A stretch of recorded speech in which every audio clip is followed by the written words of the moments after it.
कभी बहू की आंख में आंसू आएगा, कभी पोते की आंख में आंसू आएगा, कभी पोती की आंख में आंसू आएगा, कभी किसी को तकलीफ होगी, कभी किसी को दुख होगा। हम कब तक अलग अलग उपाय करते फिरेंगे? हम कब तक अलग अलग चीजों के लिए भगवान के पास जाते रहेंगे? हम कब तक अलग अलग बातों को परमात्मा के सामने कहते रहेंगे? तो उसका एक साधन बताया, सारी समस्या का हल एक लोटा जल। उसका एक साधन है कि आप शिव के मंदिर में जाओ और एक लोटा जल शिव को समर्पित करो। आप भगवान के मंदिर में पहुंचकर भगवान को एक लोटा जल समर्पित करो, भगवान शंकर से प्रार्थना करो, अपने मन की बात देवाधिदेव महादेव से कहो। जब आप अपने दिल की बात, अपने हृदय की बात, अपने मन की बात जब भगवान शिव से जाकर कहोगे, अपने मन की बात जब बाबा देवाधिदेव महादेव से कहोगे, तो उसका एक आनंद दूसरा ही होगा। एक विश्वास को बढ़ाना,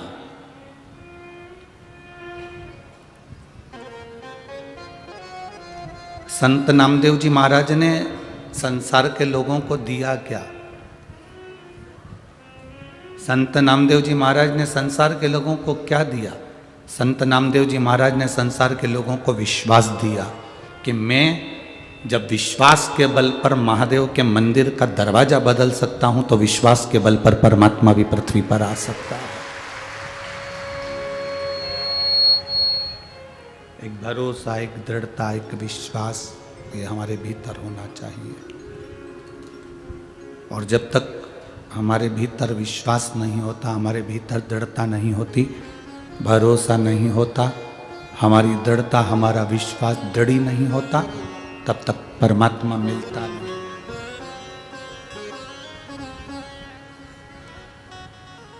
कितना विश्वास! आप सब लोग बैठे हो इस कथा के पंडाल में, लाखों भक्त इस कथा को सुन रहे हैं और लाखों भक्त आस्था चैनल के माध्यम से, फेसबुक यूट्यूब के माध्यम से भी कथा को सुन रहे हैं। एक आपके भीतर का विश्वास, एक पत्र है, देखिए,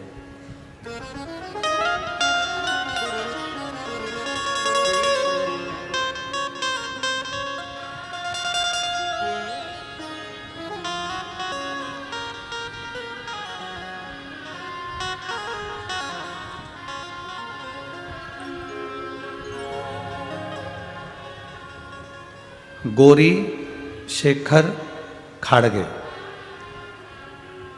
पत्र लिखने वाले आप हैं, पुणे कातराज। मेरा मोबाइल नंबर ये है, जिनने लिखा है अगर वो बैठे हों तो अपना हाथ खड़े होकर हिला सकते हैं। आप ही ने लिखा, एक बार वापिस आते बोलो, श्री शिवाय नमस्तुभ्यम, गौरी शंकर खाड़गे, मोबाइल नंबर मेरा ये है, पुणे कात्रस से हूँ। गुरुदेव, लॉकडाउन के समय पर इतनी तकलीफ रही, जॉब चली गई थी, सर्विस नहीं थी। कई लोग, कई महाराज लोग भी हमसे कहते हैं क्या शंकर जी पे जल चढ़ाने से या शिव जी का कोई उपाय करने से कुछ मिल सकता है? हम महाराजों के नाम तो नहीं लेंगे, पर उनका भी विश्वास शिव पर नहीं था। हमको बार बार टोकते थे कि आज शंकर को जल चढ़ाने से या शिव की पूजन करने से ऐसा हो सकता है। पर विश्वास दृढ़ होता है तो बाबा सुनता है। नौकरी चली गई थी, खाने पीने के भी तकलीफें जब आने लगी, केवल एक बार शिव महापुराण की कथा टीवी के सामने बैठकर सुनी और बाबा से विश्वास रखकर, भरोसा रखकर प्रार्थना करा, तो खुद मेरा कोई लेटर नहीं था, केवल एक फोन आया और मुझे ज्वाइनिंग मिल गई और मेरी नौकरी वापिस लग गई। गुरुदेव, मेरी बेटी जो शंकर जी को मानती नहीं थी, पर शिव जी में उसकी रुचि बढ़ी, वो नीट का एग्जाम दे रही थी, निकल नहीं पा रही थी। बेटी ने कहा, माँ मैं नीट का एग्ज़ाम दे रही हूँ, क्या भोलेनाथ मुझे पास करेंगे? मैंने बेटी से कहा, वो सीओर वाला महाराज कहता है कि मेहनत पूरी करो, कर्म पूरा करो, अपनी मेहनत में कोई कमी मत करो, तो भोलेनाथ साथ जरूर देता है। तो परीक्षा की तैयारी कर, बेलपत्री में शहद लगाकर शिव जी को चढ़ा और फिर एग्जाम देने के लिए जा। मेरी बेटी ने खूब मेहनत करी, गुरुदेव जैसा आप कहते हो उसी अनुसार, पर बेलपत्री में शहद लगाकर मेरी बेटी गई, वापिस लौट कर आई, उसका रिजल्ट आया तो पहली लिस्ट में उसका कोई नाम नहीं आया। जब पहली लिस्ट में नाम नहीं आया, मेरी बेटी उदास हो गई। उसने कहा, माँ भोलेनाथ सुनते नहीं है? मैंने कहा नहीं, शिव की कथा कहती है कि सुनता है। दूसरी लिस्ट आई, उसमें भी मेरी बेटी का कोई रिजल्ट नहीं आया, नाम नहीं आया। मेरी बेटी तीसरी लिस्ट का इंतजार करती रही और तीसरी लिस्ट जब आई तब मेरी बेटी प्रसन्न होकर कहती है, माँ मैं नीट के एग्ज़ाम में पास हो गई और मेरे बाबा ने मेरी लाज रखी। गुरुदेव, मैं तो आखिरी में बस यही कहना चाहती हूँ कि लुटा दिया भंडार काशी वाले ने और कर दिया माला माल काशी वाले ने। शिव सुनता है, बैठो बहन, श्री शिवाय में, शिव सुनता है। केवल आपका भरोसा दृढ़ रहना चाहिए, आपका विश्वास डोलना नहीं चाहिए।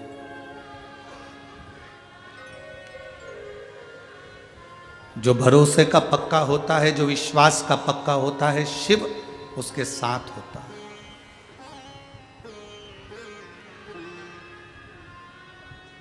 आपका भरोसा कितना पक्का है, आपका विश्वास कितना दृढ़ है। जितना जितना विश्वास दृढ़ होता है, उतना उतना शिव आपके शरीर करीब में होता है।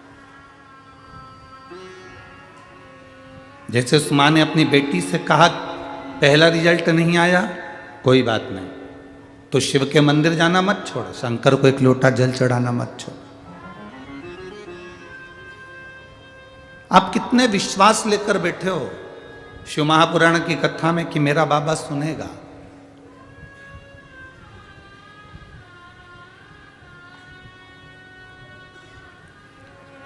मेरा बाबा सुनता भी है, करता भी है, और कब वो कृपा कर जाता है ये दुनिया के लोगों को मालूम नहीं पड़ पाता कि कब उसने करुणा कर दी। उसको दया सागर कहते हैं, करुणा सागर कहते हैं। कैसी करुणा करता है, कब करुणा करता है, वो मालूम नहीं पड़ने देता।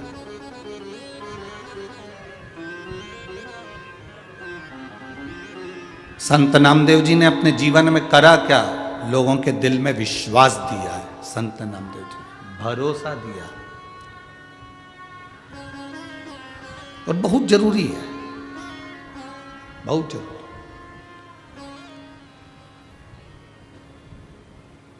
जब तक विश्वास दृढ़ नहीं होता, जब तक भरोसा पक्का नहीं होता, तब तक परमात्मा सामने आता भी नहीं। राधा जी गौलोक धाम से चंद्रभागा नदी के तट पर आई और चंद्रभागा जी से उन्होंने पूछा कि गंगा तुम्हारे दरवाजे पर झाड़ू क्यों लगा रही? चंद्रभागा जी ने एक शब्द भी नहीं कहा। राधा जी को हाथ जोड़कर चंद्रभागा जी ने कहा, बस मैं नहीं जानती पर इतना जानती हूँ कि गंगा आती है, बुआरी लगाती है, झाड़ू लगाती है। चंद्रभागा कहती है, इस पंढरपुर में गंगा जी आकर अगर झाड़ू लगा रही है तो ये उत्तर तो स्वयं गंगा ही दे सकती।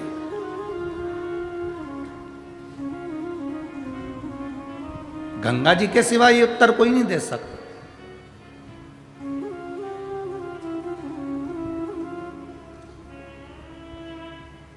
हम जजमान परिवार से कहें, चाहे वो सांसद महोदय संजय जी जाधव जी हों, चाहे वो अभिजीत जी पाटिल जी हों, चाहे वो काबरा परिवार हो, चाहे तिवारी परिवार हो, चाहे कायस्थ परिवार हो, इन सब से कहना चाहेंगे, आपको अगर बाबा ने यजमान पद पंढरपुर का दिया है तो ये आपकी पुण्य नहीं, आपके माता पिता ने कोई पुण्य पूर्वज में करे होंगे तो उनकी पुण्याई तुम्हारे सामने होगी। ये उनकी पुण्याई है। पैसा डॉक्टर कह देगा ना तुमसे कि ये जांच कराओ और तुम 50,000 रुपये निकाल के जांच करा लोगे, बोलो सही है कि गलत है? कराना पड़ेगी। इतना डर जाता है व्यक्ति कि वो जांच कराना पड़ेगा।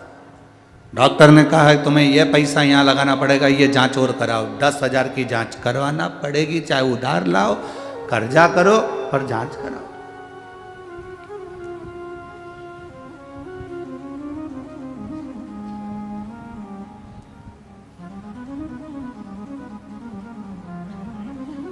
खून की जांच होती है, बोलो होती कि नहीं होती? अरे जम के तो बोलो। खून की जांच होती है, हार्ट की जांच होती है, ब्लड प्रेशर की जांच होती है, हर चीज की, आंखों की जांच होती है, कानों की जांच होती है, बीपी की जांच होती है, शुगर की जांच होती है, हर चीज की जांच होती है। उसी तरह जब तुम्हारा 1 रुपया भी अगर सही जगह पर लग रहा है, तुम्हारा परिवार अगर शिव महापुराण की कथा में यजमान पद ग्रहण करा है, या आप शंकर की कथा में बैठकर कथा सुन रहे हो, या 50 रुपये खर्च कर कर तुम पंढरपुर तक पहुँचे हो, शिव महापुराण की कथा तक पहुँचे हो, तो ये हमारे धन की जांच है कि हमारा पैसा शुद्ध है कि अशुद्ध है। ये हमारे धन की जांच है। ब्लड की जांच होती है, शुगर की जांच होती है, बीपी की जांच होती है, हर चीज की जांच होती है। जब तुम्हारा पैसा बार बार डॉक्टर में लगे तो समझ लेना कि धन कुछ गड़बड़ आ गया है, तो वो गलत जगह लग रहा है। कोई खा के भग गया, कोई तुमने लगाया था पार्टनरी में वो ले गया, कहीं माल भेजा था वो माल डूब गया, उसने पैसा नहीं दिया, समझ लो कि पैसे की जांच हो रही है। और तुम्हारा पैसा अगर जजमान पद ग्रहण कर लिया, तुमने अगर शिव पुराण कथा सुन ली, तुमने 100 रुपये, 50 रुपये, 10 रुपये, 20 रुपये खर्च कर कर, ऑटो में लगाकर, गाड़ी में लगाकर, ट्रेन में लगाकर तुम कथा के पंडाल में पहुंचे, भरचक गर्मी पड़ रही हो, खूब चिलचिलाती धूप पड़ रही हो, और तुम्हारे को प्यास भी लग रही है, और तुम्हें कथा के पंडाल तक जाना है। कई लोग ऐसे भी होंगे पंढरपुर की भूमि पर रह रहे होंगे, पंढरपुर में बंगले और गाड़ियां उनके घर में होंगे, खूब जोरदार मकान बना कर रह रहे होंगे, पर अपना घर छोड़कर भी वो कथा के पंडाल तक नहीं जा पाएंगे, क्योंकि परमात्मा उनको नहीं बुला पाएंगे। सारी दुनिया के लोग, वारकरी संप्रदाय के लोग 200-300 किलोमीटर दूर तक पैदल चलकर, 500 किलोमीटर दूर तक चलकर पंढरपुर पहुंचकर भगवान का दर्शन करते हैं। और कई पंढरपुर में रहने वाले भी ऐसे जीव होंगे जो अपनी दुकान छोड़कर भी हरि विठ्ठल का दर्शन करने आषाढ़ी एकादशी के दिन नहीं जा पाते हैं, क्योंकि उन्हें फुर्सत नहीं। अगर काम धंधा, काम धंधा, काम धंधा, व्यापार व्यवसाय, व्यापार व्यवसाय करते करते करते करते, अरे जिस आषाढ़ी एकादशी को पूरी दुनिया चलकर पंढरपुर आ रही है, उस आषाढ़ी एकादशी को 1 मिनट तो तू भी झलक ले ले मेरी हरि विठ्ठल की, तो तेरी जिंदगी संवर जाए।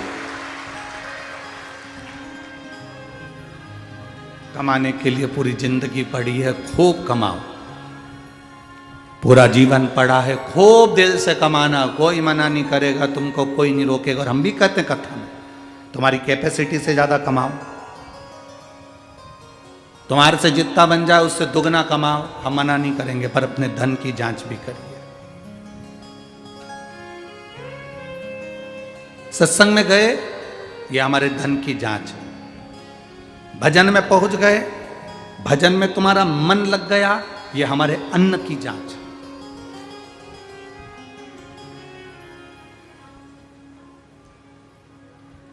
यहाँ सांसद महोदय बैठे हैं,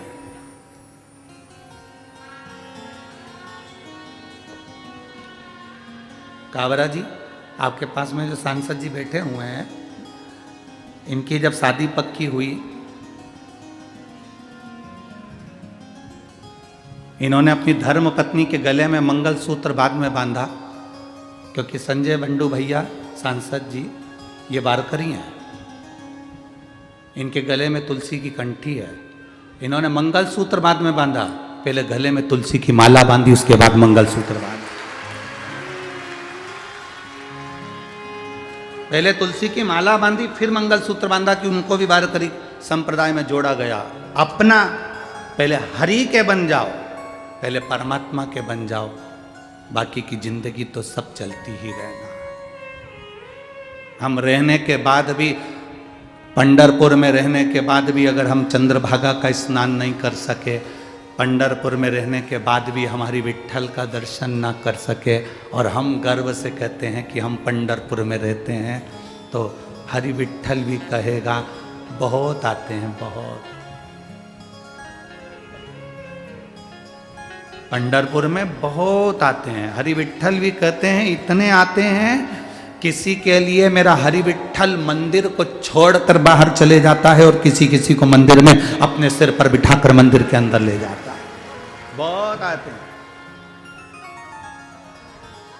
बहुत।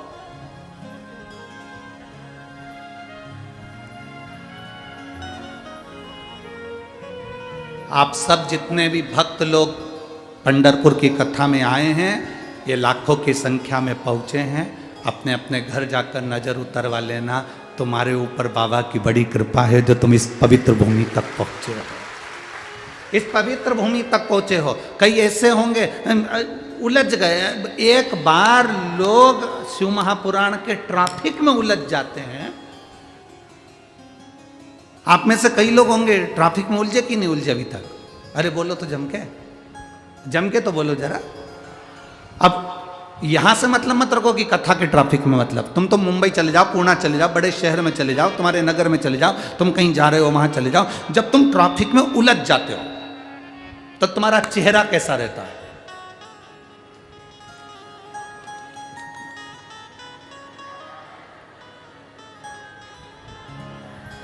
तुम जाके देख के तो आओ, आधा घंटा हो गया, जाओ जरा जल्दी जाओ। फिर वो गया, उसको भी गुस्सा, अरे आगे बढ़ा ना, तेरी गाड़ी बीच में लेके खड़ा हुआ है। जब व्यक्ति ट्रैफिक में उलझता है तो उसको क्रोध आता, बोलो आता है कि नहीं आता? जब व्यक्ति ट्रैफिक में उलझता है तो उसके मुंह से अपशब्द निकलता है, बोलो निकलता है कि निकलता? जब व्यक्ति ट्रैफिक में उलझता है तो वो डिप्रेशन में आ जाता है, अब कब खुलेगा, आधा घंटा तो हो ही गया, पहुंचना था मुझे इतनी बजे और इतना बज रहा है, जल्दी क्या करूं मैं, अब इधर भी गाड़ी, सामने भी गाड़ी, पीछे भी गाड़ी, करूं क्या, इतना उलझा पड़ा।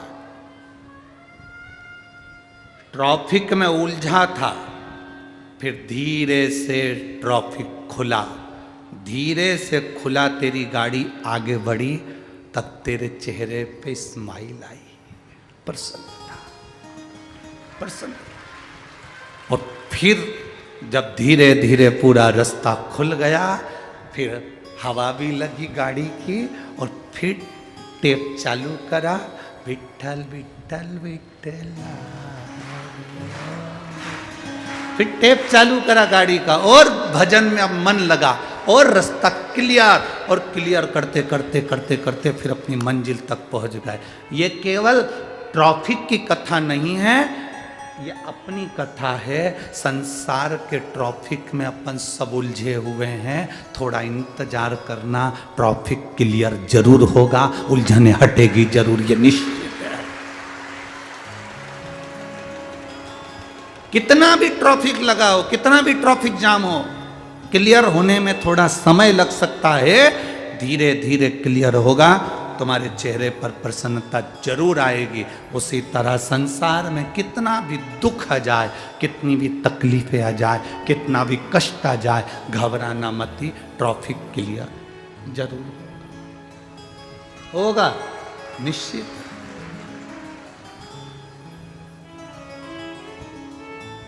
दुख क्लियर होगा, निश्चित है। थोड़ा तकलीफें आई हैं जीवन में, वो मिटेगी। और अगर भोले बाबा का सहारा न होता तो दुनिया में कोई हमारा न होता। थोड़ी उलझन एक पत्र है, देखो,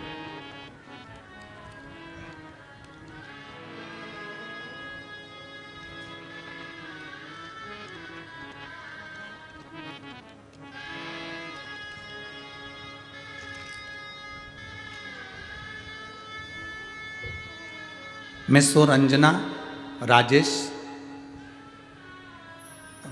बंदमवार, नांदेड़ जिला, धोंगरा।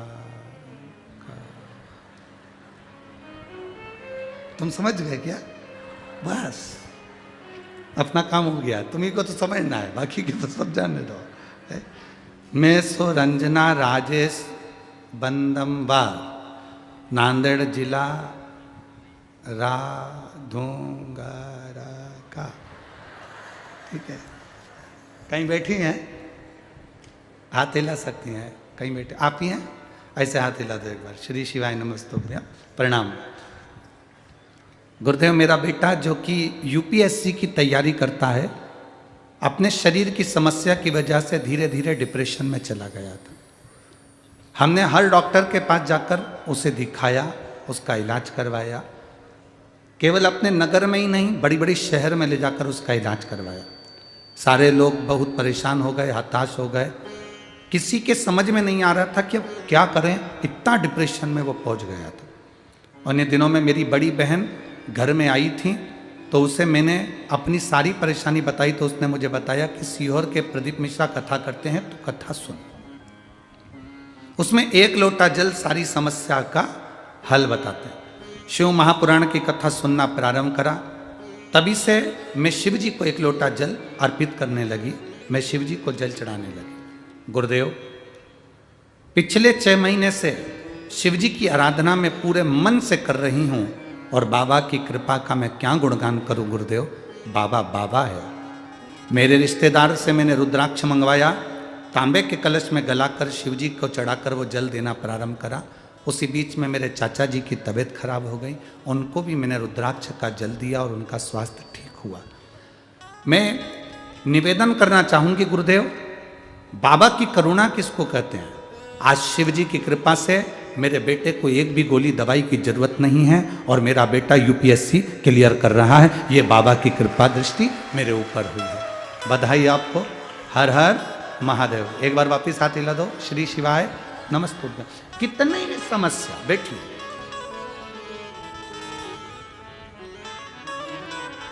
उलझनों में गिरा हुआ व्यक्ति है, डिप्रेशन अर्थात ट्रैफिक का जाम है। ट्रैफिक जाम है तो क्लियर भी होगा। थोड़ी समस्या ज्यादा है तो उसका हल भी होगा। कि अगर भोले बाबा का सहारा न हो तो दुनिया में कोई हमारा न होता। अभिजीत जी पाटिल जी, पंढरपुर के आंबा जी, जब हम यहाँ पहुँचे थे तो इन्होंने कहा था, गुरु जी पंढरपुर में बहुत सारे आयोजन होते हैं, बहुत सारी चीज़ें होती हैं, पर इतनी सारी व्यवस्थाएं हैं, करने वाला हरि विठ्ठल है। एक बार कथा चालू हो जाए ना तो हमारी आधी चिंता मिट जाए। तो कल जब हम जा रहे थे तो पाटिल जी कह रहे थे अभिजीत जी कि गुरुदेव बड़ी कृपा पंडरीनाथ ने करी, मालूम नहीं पड़ने देता कि 1 बजे से 4 कब बज जाती है, और भक्त अपना कथा का रसपान कर कर अपने अपने भवन की ओर चले जाते। शिव तत्व है, यह ओघड़ी का तत्व है। आप जितना जितना भक्ति में डूबेंगे, आप जितना जितना भजन में डूबेंगे, उतना उतना सुख है। डूब लो, बस अंतर है। पानी में डूबने वाला मर जाता है और शिव महापुराण में डूबने वाला तर जाता है। दोनों में अंतर है। पानी में डूबोगे तो मरोगे, और शिव महापुराण में डूबोगे तो तरोगे। ये निश्चितता है कि आप शंकर की कथा का रसतत्व जो ग्रहण कर रहे हो, उसमें भक्ति का एक आनंद है।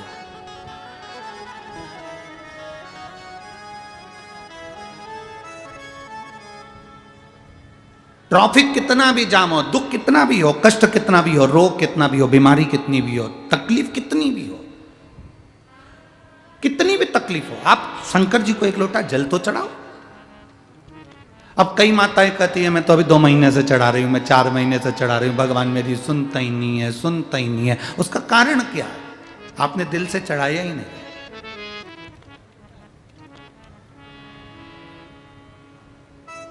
दो तरह का भोजन बनता है।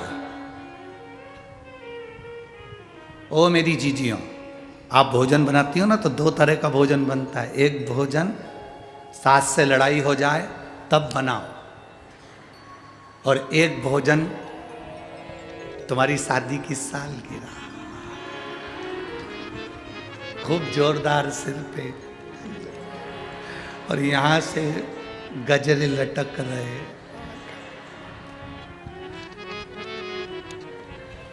भेरू तो सो ही रिया है और तुम जगदम्बा ऐसी तैयार हो, और पेंसिल से फिर लाइन खींच के और डब्बा भर के और जो तैयार हो के,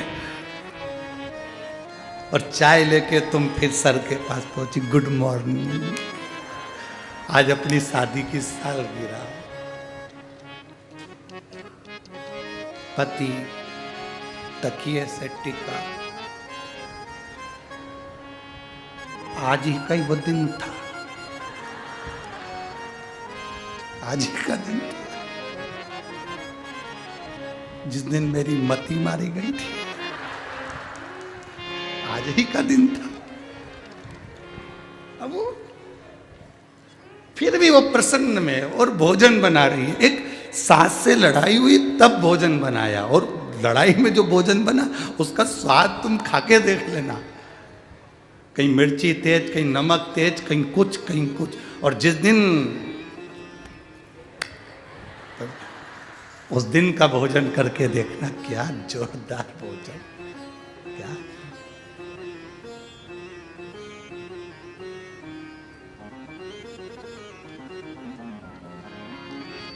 बहुत बहुत समझ वाली बात है। वो एक पति की पत्नी मर गई, आरती सज गई, ले जाने लगे, राम नाम सत्य है। जाते जाते आम के पेड़ के नीचे से अर्थी निकल रही थी, उस पे बंदर कूद गया। जो डाली पे बंदर कूदा वो डाली उसकी पत्नी को लगी, लगते से ही पत्नी उठ के, लगते से पत्नी उठ के बैठी, जिंदा हो गई। सब तो भग गए, ये समझा कि जिंदा हो गई, चले गए। 6 महीने बाद फिर मर गई। सब रो रहे थे, ये कुल्हाड़ी ढूंढ रहा था। सबने पूछा क्या हो गया? कुल्हाड़ी ढूंढ रहा हूं। क्यों? पत्नी मर चुकी है, रो और उनको लेके चलो। नहीं, पहले आम का पेड़ कटवाओ, फिर लेके जाऊंगा, ऐसे जाऊंगा ही नहीं।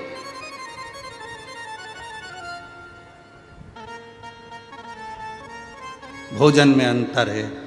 जो प्रेम से बनाया जाए वो भोजन कर कर देखोगे तो उसमें एक आनंद की अनुभूति होगी।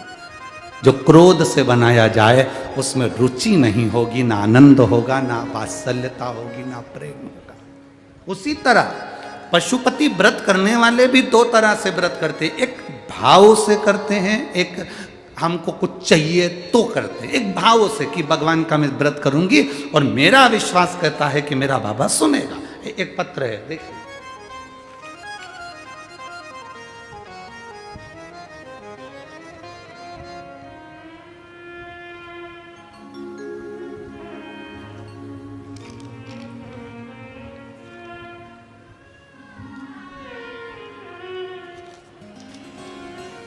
रूपाली नितिन परदेसी, तैली, मुकाम पोस्ट फलटन,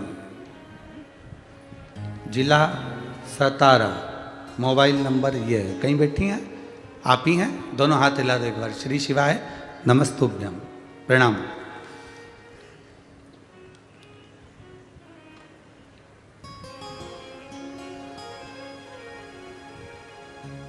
आपने बहुत अच्छी एक लाइन लिखी है, आज तक हमने इस लाइन को तो गुनगुनाया नहीं, पर आपने लिखा है तो बहुत अच्छा लिखा है। ऐसा दरबार कहाँ, ऐसा दाता कहाँ, छोड़ी सारी ये दुनिया, ऐसी सरकार कहाँ। आपको बहुत बहुत नमन, बहुत अच्छी बात है गुरुदेव।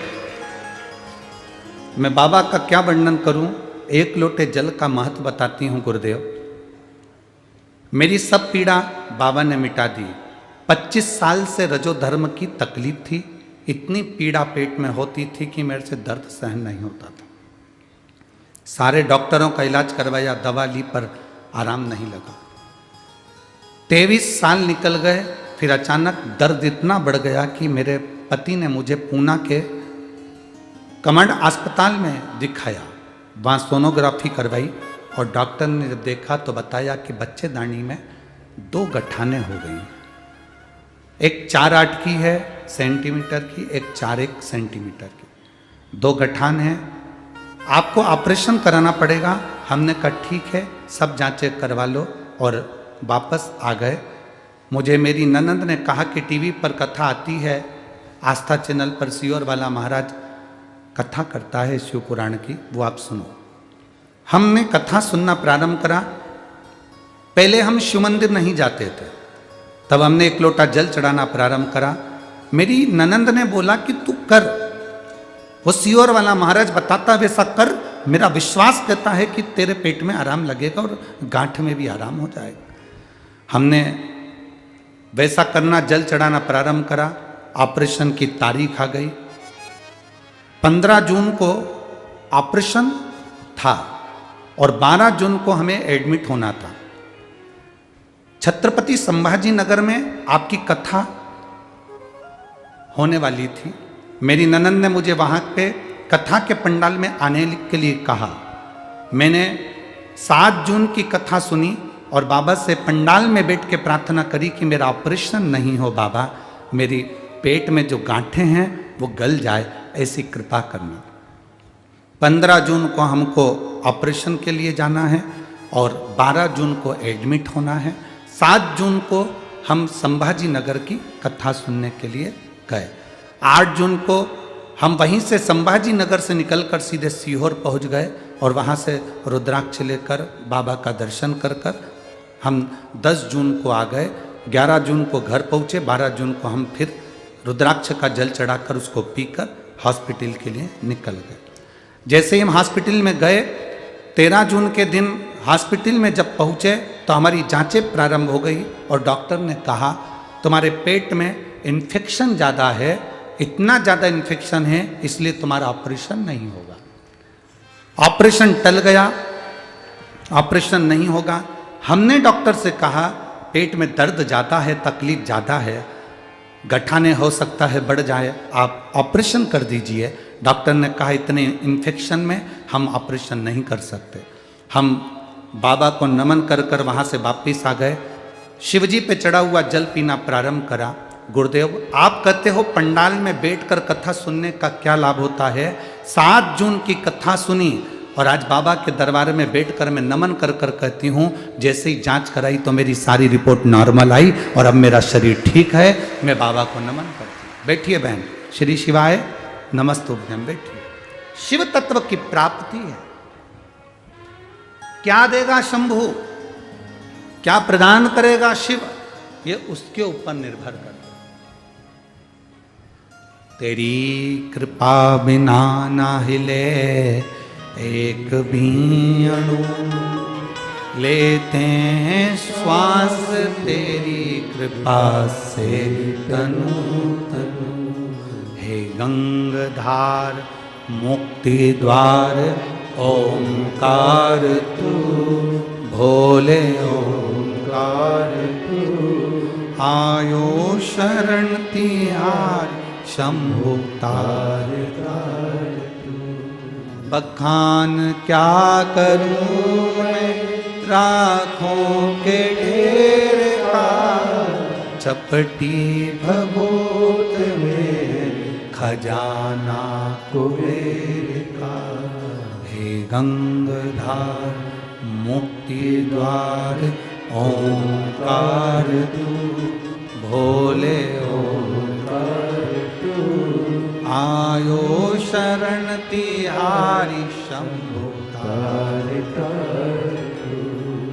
शिव क्या देता है, शंकर क्या कृपा करता है। जहां जहां शिव महापुराण की कथा होती है, हम वहां लोगों से कहते हैं ये शिव महापुराण की कथा नहीं है, ये शंकर भगवान अपनी झोली का पूरा खजाना लेकर आते हैं और आपके नगर में लुटा कर जाते हैं। जो बटोरने वाला होता है वो बटोर लेता है,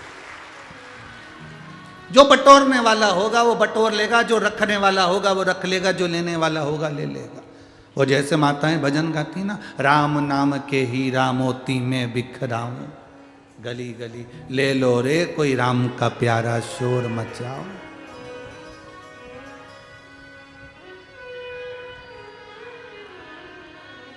उसने लुटा दिया, उसने दे दिया, अब आपका फर्ज है आप कितना ग्रहण कर रहे हैं।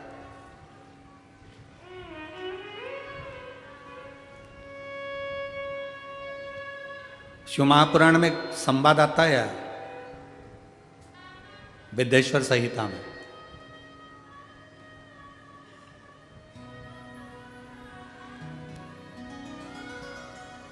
देवऋषि नारद काम पर विजय प्राप्त करने के लिए, काम को जीतने के लिए तप करे। काम पर उन्होंने विजय प्राप्त कर ली। सबसे पहले विजय प्राप्त कर कर वो कामदेव पर विजय प्राप्त कर कर शिव जी के पास गए, क्योंकि शंकर भगवान की समाधि कामदेव ने तोड़ दी थी। वो कामदेव ने समाधि तोड़ी थी, इसलिए सबसे पहले उनके पास गए कि तुम काम को नहीं जीत पाए, मैंने काम को जीत लिया। शिव जी ने हाथ जोड़कर देवऋषि नारद से कहा कि आप काम को इसलिए जीत लिए क्योंकि आप देवऋषि नारद, संत साधु गुरु सन्यासी तपस्वी साधक उपासक ये कुछ भी जीत सकते, मना नहीं है। हम आपको प्रणाम करते हैं कि आपने काम को जीत लिया।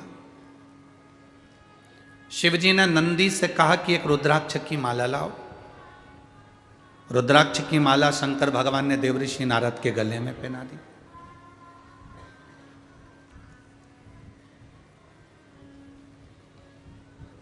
नारद जी बाहर निकले तो शंकर भगवान ने कहा, सुनो, जो तुमने मुझसे कहा ये भगवान विष्णु से मत कहना कि शंकर जी काम को नहीं जीत पा और मैं जीत गया। ये आप ना कहिएगा, ये आपको बोलना नहीं है, भगवान विष्णु से हो। देवऋषि नारद जाने लगे। शंकर जी ने बैठने का स्थान दिया था तो देवऋषि नारद नहीं बैठे थे। बाहर निकलते से रुद्राक्ष की माला को निकालकर जमीन पर फेंक दिया देवऋषि नारद।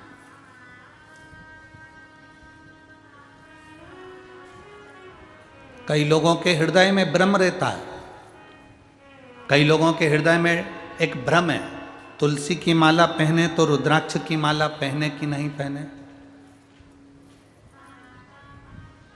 रुद्राक्ष की माला पहनते हैं तो तुलसी की माला पहने कि नहीं पहने।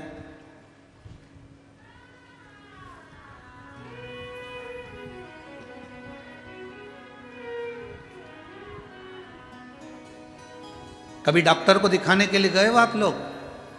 बोलो तो जम के। तुम्हारे पेट में दर्द हुआ, किसी डॉक्टर ने आज तक एक गोली दी? अरे जम के तो बोलो। नहीं। कितनी गोली देता है? एक गोली के साथ दूसरी गोली जरूर देगा। इसका साइड इफेक्ट नहीं हो तो ये वाली गोली साथ में रखो, ये सुबह ले लो, ये दोपहर में ले लो। उसी तरह रुद्राक्ष की माला और तुलसी की माला हमारे गले में है तो दुनिया के साइड इफेक्ट हो ही नहीं सकते, ये निश्चित है। कौन कहता है कि रुद्राक्ष के साथ तुलसी मत पहनो, तुलसी के साथ रुद्राक्ष मत पहनो? कौन सी पुराण में लिखा, कौन से शास्त्र में लिखा, कौन से वेद में लिखा, किस जगह पर लिखा? शिव महापुराण के कौन से अध्याय में लिखा? कौन से स्कंद पुराण में, लिंग पुराण में, नर्मदा पुराण में, कुर्म पुराण में, ब्रह्म विवर्त पुराण में, नरसिंह पुराण में, नारद पुराण में, कौन से पुराण में लिखा कि तुलसी की माला के साथ रुद्राक्ष नहीं होना चाहिए, रुद्राक्ष के साथ तुलसी नहीं होना चाहिए? कहां लिखा है? ये दुनिया के लोगों ने भ्रम पैदा कर दिया, दुनिया के लोगों ने भ्रम पैदा कर दिया। तुलसी के साथ रुद्राक्ष मत पहनना, रुद्राक्ष के साथ तुलसी मत पहनना।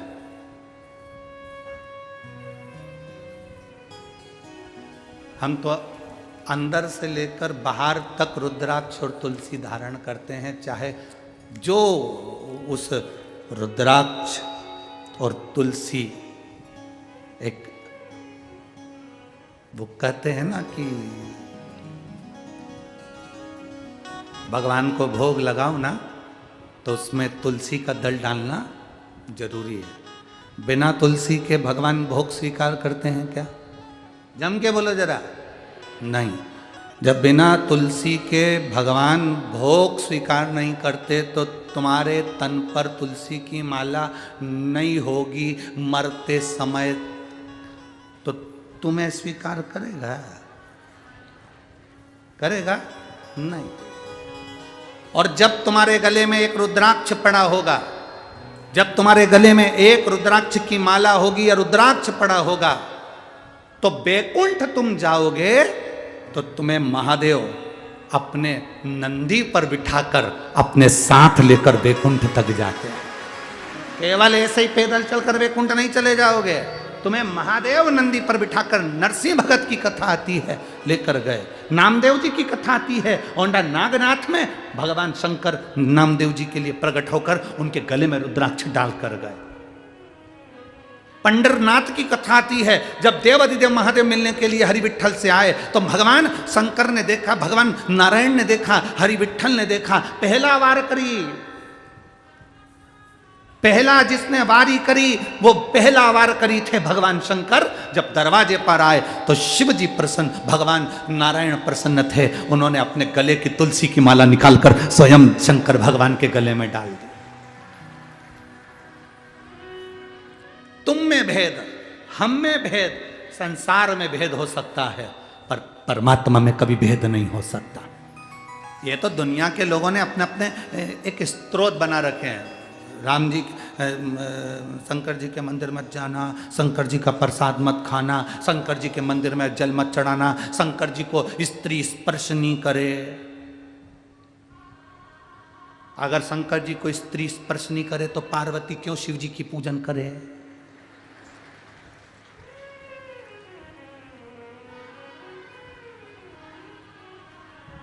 क्यों? अगर स्त्री स्पर्श नहीं करे तो बाबा घृष्णेश्वर की कथा कहती है, 12 ज्योतिर्लिंग में से एक ज्योतिर्लिंग घृष्णेश्वर ज्योतिर्लिंग। सुधर्म नाम के ब्राह्मण की 2 धर्म पत्नियां थी, सुदेहा और घूष्मा। घूष्मा के गर्भ से बच्चा हुआ, उसने सुदेहा को दे दी अपने पति के कहने पर। सुदेहा ने उस बच्चे को बड़ा करा, पाल पोस के बड़ा कर उसकी शादी कर दी। उसकी बहू आ गई, बहू को मालूम पड़ा कि मेरी असली सास तो घूष्मा है। सुदेहा को पूछना बंद कर दिया। सुदेहा को क्रोध आ गया, उसने अपने बेटे के टुकड़े टुकड़े कर दिए, ले जाकर तालाब में पटक दिए। घोषमा का नियम था, शंकर भगवान के शिवलिंग की पूजन करती थी और पूजन कर कर उसका विसर्जन करती थी। अगर स्त्री नारी शंकर के शिवलिंग का स्पर्श नहीं कर सकती तो फिर घोषमा ने कैसे शंकर जी की पूजन कर ली और स्पर्श कर कर पूजन कर कर विसर्जन करके आई। जो विसर्जन करा, शंकर जी से कहा मेरा बेटा बहुत दिन से नहीं देखा, बाबा कृपा करो। 15 दिन 8 दिन 20 दिन पहले मरा हुआ बेटा तैरता हुआ बाहर निकल कर आ गया, वो घृष्णेश्वर महादेव हो गए। वो घृष्णेश्वर महादेव हो गए। जरा विचार करिए, कौन कहता है कि नारी शिव जी का पूजन नहीं कर सकती? माता सीता ने शंकर भगवान का पूजन करा, माँ कौशल्या कैकेयी सुमित्रा शिव जी का पूजन करती हैं, माता यशोदा शंकर का पूजन करती हैं, यशोदा जी की माँ भगवान कृष्ण की नानी पाटला देवी शंकर जी का पूजन करती हैं। राजा जनक स्वयं शंकर जी का पूजन करते हैं सुनैना जी के साथ। शिव आराधना हमारे जीवन का एक आनंद है। उन्होंने रुद्राक्ष की माला को फेंक दिया, देवऋषि नारद ने फेंका, नंदी ने उठा लिया। नंदी उठाकर शिव जी के पास गए। ये माला, शिव जी ने कहा ये माला तो मैंने नारद जी को दी थी, तुम्हारे पास ये माला कैसे आ गई? जमीन पर पड़ी थी, जमीन पर पड़ी। ठीक है,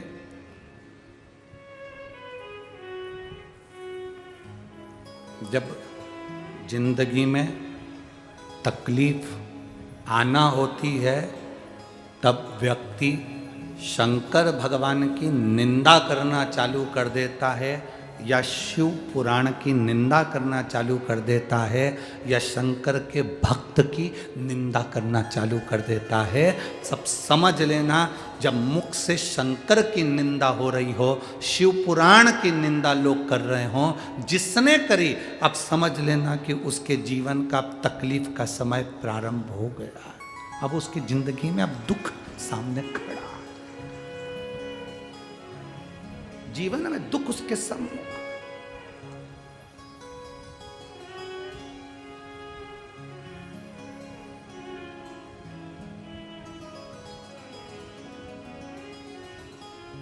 जैसे ट्रेन का सफर करने वाले को दरवाजे के पास की सीट मिलती है तो सबसे ज़्यादा तकलीफ का सामना करना पड़ता है। जो जाए वो दरवाज़ा खोल के चले जाए, सर सर करके हवा आए।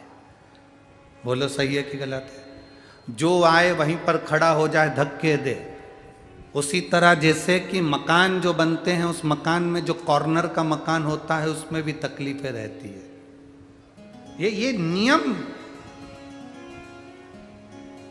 जैसे हवा के प्रेशर पड़ता है दरवाजे पर, तो दरवाजे पर पड़ता है तो वहीं बैठे हुए व्यक्ति को तकलीफ भोगना। उसी तरह शिव की निंदा करने वाला, शंकर की निंदा करने वाला, शंकर के लिए अपशब्द कहने वाला, वो उसको भोगना पड़ेगा। अब नारद जी का समय आ गया जिन्होंने रुद्राक्ष को जमीन पर फेंक दिया, जिसकी कोई मूलता नहीं जानी। कितना सुंदर कहा, तुलसी का मन का और रुद्राक्ष का मन का कभी खंडित नहीं होता। बहुत ध्यान देना, जिस तुलसी के मनके से आप माला जपते हो, रुद्राक्ष के मनके से आप माला जपते हो, उसका मनका भी अगर टूट गया है तो उसको झोली में ही पड़े रहने दो, क्योंकि तुम्हारी माला जपते जपते जपते जपते वो मन का इतना राम में रम गया, इतना हरि विठ्ठल में रम गया, इतना शिव में रम गया कि वो मन का सिद्ध हो गया।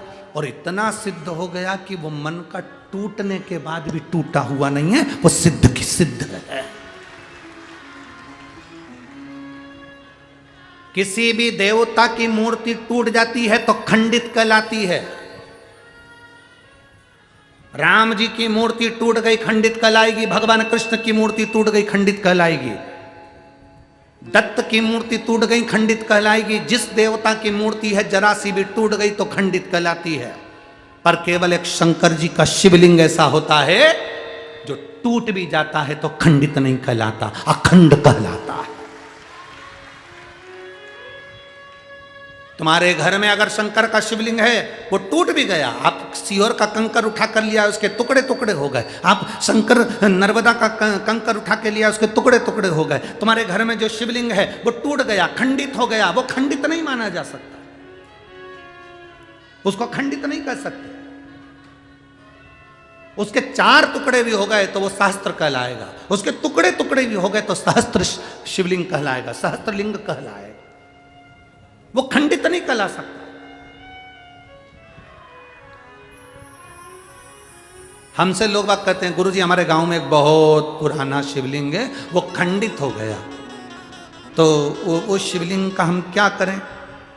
हमने कहा फोटो भेजो जरा शिवलिंग का। अब उन्होंने फ़ोटो भेजा शिवलिंग का, और फ़ोटो भेजा तो फ़ोटो आया। फिर हमने आश्रम पर जब फ़ोटो आया कुबेरेश्वर धाम पर, तो ऑफिस के उस व्हाट्सएप पर हमने देखा, चेक करा, तो हमने कहा शिवलिंग कभी खंडित नहीं होता। शंकर के शिवलिंग के अगर बारीक बारीक टुकड़े टुकड़े भी हो जाए, कण कण भी अलग हो जाए, तो भी वो शिवलिंग ही कहलाता है। कभी जाना कुल्लू मनाली में बिजली महादेव हैं, कभी मौका लगे तो बिजली महादेव का दर्शन करने जाना।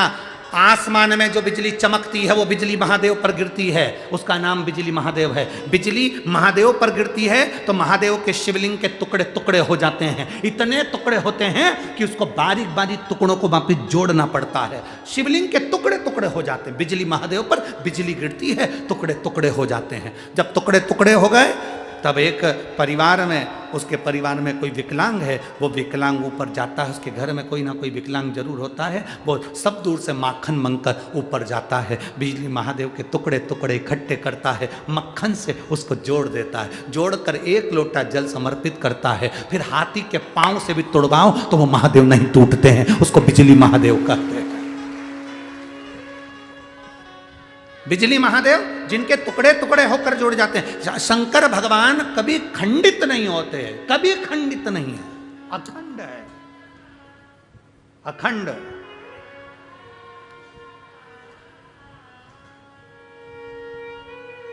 आपके घर में कोई शिवलिंग है, वो खंडित हो गया, आप उसे खंडित मत मानना, उसकी सेवा करो, पूजन करो, आराधना करो, फल देगा।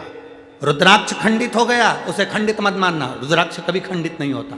दो टुकड़े भी हो गए तो समझ लेना कि गौरी और शंकर हो गए, चार टुकड़े भी हो गए तो समझ लेना गौरी शंकर कार्तिक और गणेश हो गए, उसके 6 टुकड़े भी हो गए तो समझ लेना कि जया विशारा शामलीवारी दौतली और देव, ये 5 कन्या भी उनके साथ आ गई। उस रुद्राक्ष के टुकड़े टुकड़े भी हो जाए तो वो मान्य है।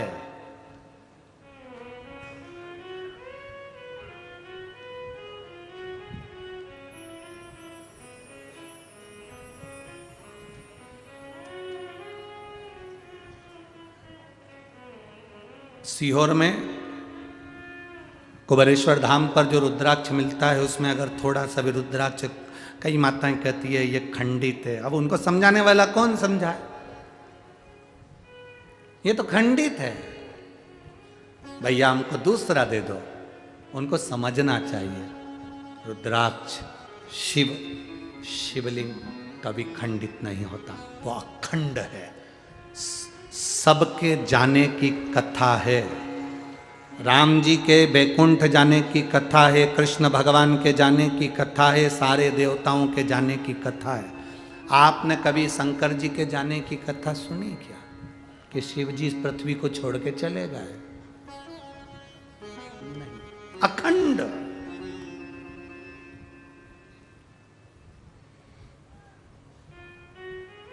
जो दुनिया के लोग तुमसे कहें कि पंढरपुर का इतिहास बताओ, कोई दुनिया के लोग कहें तुमसे कि चंद्रभागा का इतिहास बताओ, भीमा का इतिहास बताओ, कोई तुमसे कहे कि इस पंडरीनाथ का इतिहास बताओ, क्या ये पौंडलिक था तब पंढरपुर था ना? जो कहते हैं कि पौंडलिक आए और पंडरीनाथ तब आए, तो ये इतिहास नहीं। पंढरपुर का इतिहास देखना है तो स्कंद पुराण में देखो, उसमें लिखा है सतयुग था तब भी पंढरपुर था, त्रेता था तब भी पंढरपुर था, द्वापर था तो भी पंढरपुर था, और कलयुग है तो भी पंढरपुर है, और फिर युग निकलेंगे फिर पंढरपुर रहेगा। क्यों? उसका कारण क्या है? क्योंकि जिस स्थान पर देव अधिदेव महादेव रहते हैं, जिस स्थान पर शंकर रहते हैं, वो स्थान कभी समाप्त नहीं होता। उज्जैनी कभी समाप्त नहीं होती, काशी कभी समाप्त नहीं होती, कृष्णेश्वर कभी समाप्त नहीं होता, भीमाशंकर कभी समाप्त नहीं होता, केदारेश्वर, पूरे केदारेश्वर में त्राही त्राही मच जाए, चाहे बिल्डिंगें गिर जाए, चाहे दुनिया तहस नहस हो जाए, तो भी केदारेश्वर अटल की अटल रहता है, वो टूटता ही नहीं, वो टूटता नहीं, वो बिखरता नहीं, वो अखंड है। सोमनाथ जिस पर लोगों ने आक्रमण करा, सारा तोड़ दिया, फिर अखंड हो गया, फिर अखंड। शिव कभी समाप्त नहीं हुआ। तो पंडरीनाथ, लोग कहे पंढरपुर का इतिहास क्या?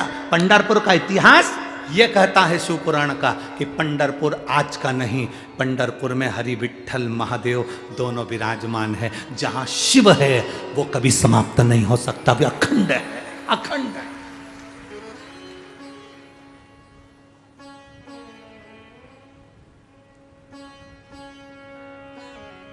पांच बार काशी काशी कह देने से व्यक्ति को मोक्ष मिलता है। कितनी बार? जम के बोलो जरा। 5 बार काशी काशी कह देने से व्यक्ति को मोक्ष मिलता है। शिव महापुराण कथा कहती है 1 बार मुख से हरिहर विठ्ठल कह देने से दुनिया को तृप्ति प्राप्त होकर परम धाम मिलता है। केवल 1 बार मुख से विठ्ठल नाम का, क्योंकि शिव विठ्ठल में समाहित और विठ्ठल शिव में समाहित।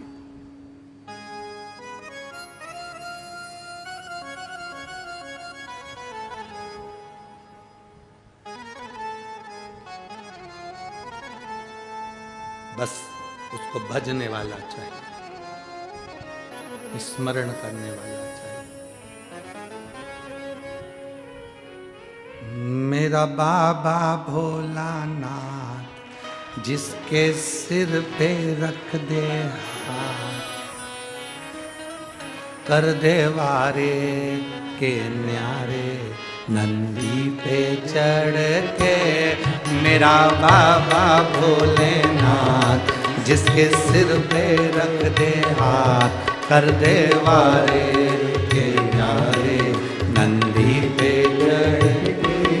मेरा बाबा भोलानाथ जिसके सिर पे रख दे हाथ, कर दे वारे के न्यारे नंदी पे चढ़ के।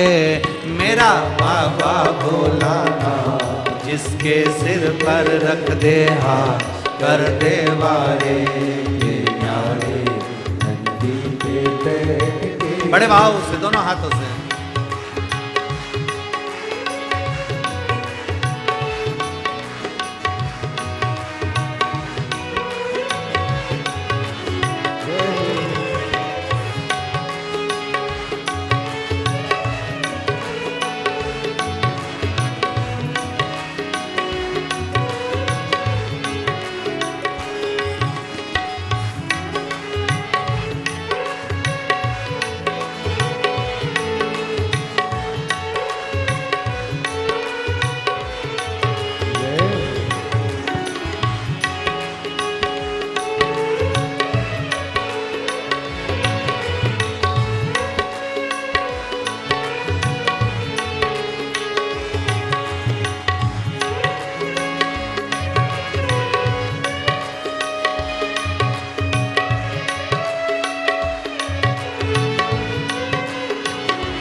बस